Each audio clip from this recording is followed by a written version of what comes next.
Very good afternoon. Welcome back to Triantech 0508, me information and entertainment YouTube channel. This is for Chandu. ఈరోజు మీరు thumbnail చూసారు కదా, BTech CSC పూర్తి చేసిన వారికైతే జాబ్ నోటిఫికేషన్ అయితే వచ్చేసింది. ఇది మీకోసమే అనమాట, గుడ్ న్యూస్. ఎవరైతే సిఎస్సి పూర్తి చేసిన వాళ్ళు బీటెక్లో మంచి ఛాన్స్ అనమాట, అస్సలు మిస్ అవ్వదు. కంపల్సరీ అప్లికేషన్ చేసుకోండి, మిస్ అవ్వకుండా. సో దీనికి సంబంధించిన ఫుల్ డీటెయిల్స్ అనేది ఇప్పుడు ఈ వీడియోలో ఎక్స్ప్లెయిన్ చేస్తాను. సో స్కిప్ చేయకుండా కంప్లీట్గా చూడండి.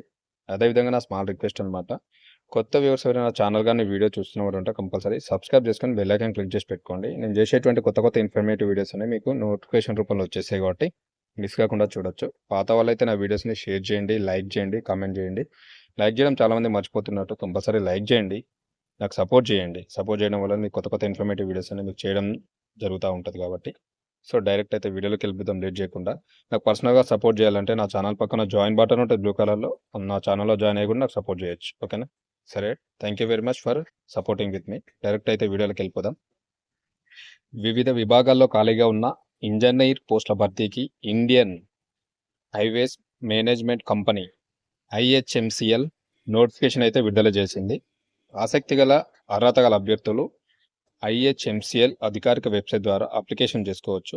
దరఖాస్తులు సమర్పించడానికి ఆఖరి తేదీ వచ్చేసి June 6 అనమాట.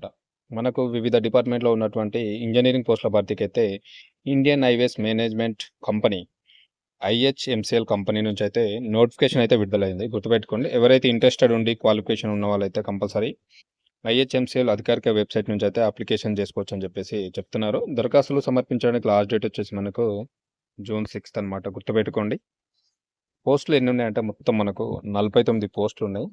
ఇంజనీరింగ్ ITS 49 పోస్టులు అయితే ఉన్నాయి. గుర్తుపెట్టుకోండి, 49 అంటే చాలా ఎక్కువనే. ఒకటి ఉన్నా చేయండి, ఒకటి కంటే ఎక్కువ ఉన్నా అప్లికేషన్ చేయండి, మిస్ అవ్వద్దు. ఎందుకంటే ఉన్న పోస్టులో కంపల్సరీ మనం ఏదో కొట్టాలనుకుంటున్నాం కాబట్టి ఒకటైనా రెండైనా అప్లికేషన్ చేయాలి, అది సెంట్రల్ అయినా స్టేట్ అయినా. ఓకేనా? సో 49 ఇంజనీర్ పోస్టులు ఉన్నాయి. కంపల్సరీ సిఎస్సి బీటెక్లో సిఎస్సి చేసిన వాళ్ళైతే కంపల్సరీ అప్లికేషన్ చేయండి. ఓకేనా?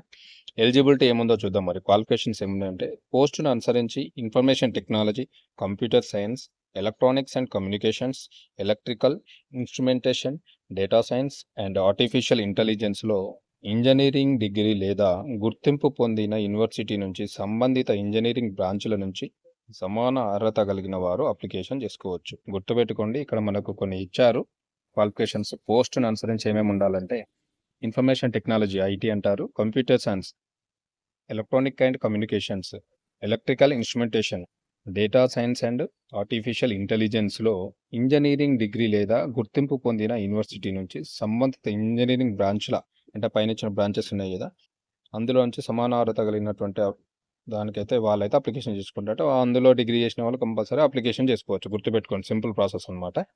సో పైన ఉన్నటువంటి క్వాలిఫికేషన్లో కంపల్సరీ ఏదో చేసి ఉండాలి, వాళ్ళు మాత్రమే ఎలిజిబిలిటీ అనమాట. సో 100% అప్లికేషన్ చేయండి. చాలా బ్రాంచెస్ ఇచ్చారు ఇక్కడ మనకు. గుర్తుపెట్టుకోండి, వయోపరిమితి మనకు మరి ఎడ్యుకేషన్ ఏజ్ రిలాక్సేషన్స్ ఉంటాయి కాబట్టి ఏజ్ ఎంత ఉందంటే కనిష్ట వయోపరిమితి వచ్చేసి 21 ఏళ్ళు ఉండాలి, గరిష్టంగా వచ్చేసి 30 ఏళ్ళు ఉండాలి. గుర్తుపెట్టుకోండి, 21 కంటే తక్కువ ఉండదు, 21 కంటే ఎక్కువ ఉండాలి, అదేవిధంగా 30 ఏళ్ళు దాటకూడదు. నిబంధనలను అనుసరించి సంబంధిత వర్గాలకు వయోపరిమితిలో సడలింపు ఉంటుంది. అంటే మనకు age relaxations as per rules ఉంటాయి కాబట్టి అవి మీకు వర్తిస్తాయి. ఏమన్నా ఎక్స్ట్రా యాడింగ్ ఏజ్ ఏమైనా ఉంటే అది మీకు వర్తిస్తుంది. గుర్తుపెట్టుకోండి, 30 ఏళ్ళు అయితే దాటకూడదు, కనిష్టంగా 21 కంటే ఎబో ఉండాలి, 30 లోపు ఉండాలి. ఓకేనా? అది గుర్తుపెట్టుకోండి. ఇంకోటి, అప్లికేషన్ ఏ విధంగా చేయాలంటే, అప్లికేషన్ అనేది ఆన్లైన్ ప్రాసెస్ ద్వారా ఉంటుంది. ఆన్లైన్ ప్రాసెస్ అప్లికేషన్ చేసుకోండి. అప్లికేషన్ ప్రారంభం వచ్చేసి May 2. ఆల్రెడీ అప్లికేషన్ అనేది స్టార్ట్ అయిపోయింది, May 2కే స్టార్ట్ అయిపోయింది. గుర్తుపెట్టుకోండి. సో మనకు టైం తక్కువ ఉంది, కంపల్సరీ అప్లికేషన్ చేసుకోండి. మనకు లాస్ట్ డేట్ కూడా June 6 వరకు ఉంది కాబట్టి టైం ఉంది. బట్ చాలామంది అయితే అప్లికేషన్ చేసుకోండి, మంచి ఛాన్స్ అనమాట. లాస్ట్ డేట్ June 2 అనమాట. గుర్తుపెట్టుకోండి. సెలక్షన్ ప్రాసెస్ ఏ విధంగా ఉంటుందంటే, 2025 గేట్ స్కోర్ ఆధారంగా షార్ట్ లిస్ట్ అయితే చేస్తారు. ఇంటర్వ్యూలో చూపిన ప్రతిభ ఆధారంగా ఇంకా ఉంటుంది. ఓకేనా? సెలక్షన్ ప్రాసెస్ మనకి ఏ విధంగా ఉంటుందంటే, గేట్ స్కోర్ 2025లో గేట్ స్కోర్ ఉంటుంది కదా, దాని బేస్ మీద అయితే అప్లికేషన్ అయితే మనకి ఇక్కడ అప్లికేషన్ అయితే ఆన్లైన్ మోడ్లో అప్లికేషన్ చేయాల్సి ఉంటుంది. గుర్తుపెట్టుకోండి, అప్లికేషన్ ప్రారంభ తేదీ వచ్చేసి మనకు May 2 అయితే స్టార్ట్ అయిపోయింది. లాస్ట్ డేట్ వచ్చేసి June 2 లాస్ట్ డేట్ అనమాట. మరి సెలక్షన్ ప్రాసెస్ ఏ విధంగా ఉంటుందంటే, 2025లో గేట్ స్కోర్ ఆధారంగా మాత్రం షార్ట్ లిస్ట్ అయితే చేస్తారు. షార్ట్ లిస్ట్ చేసిన తర్వాత ఇంటర్వ్యూలో చూపిన ప్రతిపాదనగా వాళ్ళనైతే ఫైనల్గా ఎంపిక మాత్రం ఉంటుంది. ఓకేనా? అప్లికేషన్ చేసిన తర్వాత గేట్ స్కోర్ బేస్ చేసుకొని షార్ట్ లిస్ట్ చేస్తారు. షార్ట్ లిస్ట్ చేసిన తర్వాత ఇంటర్వ్యూ ఉంటుంది. ఇంటర్వ్యూ దాని బేస్ మీద వాళ్ళని ఆన్‌బోర్డ్ అయితే చేసుకోవడం జరుగుతుంది. ఓకేనా? సింపుల్. చాలా మందికైతే ఎలిజిబిలిటీ ఉంటది నాకు తెలిసి. కంపల్సరీ చాలా బ్రాంచెస్ ఇచ్చారు. 100% అయితే అప్లికేషన్ చేసుకోండి. ఎవ్వరు మిస్ అవ్వద్దు. ఇన్ఫర్మేషన్ అండ్ వీడియో నచ్చితే కంపల్సరీ లైక్ చేయండి, షేర్ చేయండి, కామెంట్ చేయండి. కొత్త వ్యూవర్స్ ఎవరైనా ఉంటే సబ్స్క్రైబ్ చేసుకొని నాకు సపోర్ట్ చేయండి. లైక్ చేయడం మాత్రం మర్చిపోవద్దు. లైక్ చేయడం వల్ల ఇన్ఫర్మేటివ్ వీడియోలు చాలా మందికి షేర్ అవుతా ఉంటాయి. ఓకేనా? Thank you very much. అదేవిధంగా నాకు సపోర్ట్ చేయండి. Thank you very much. మరొక మంచి ఇన్ఫర్మేటివ్ వీడియో తోటి మళ్ళీ మీ ముందుకు వస్తా.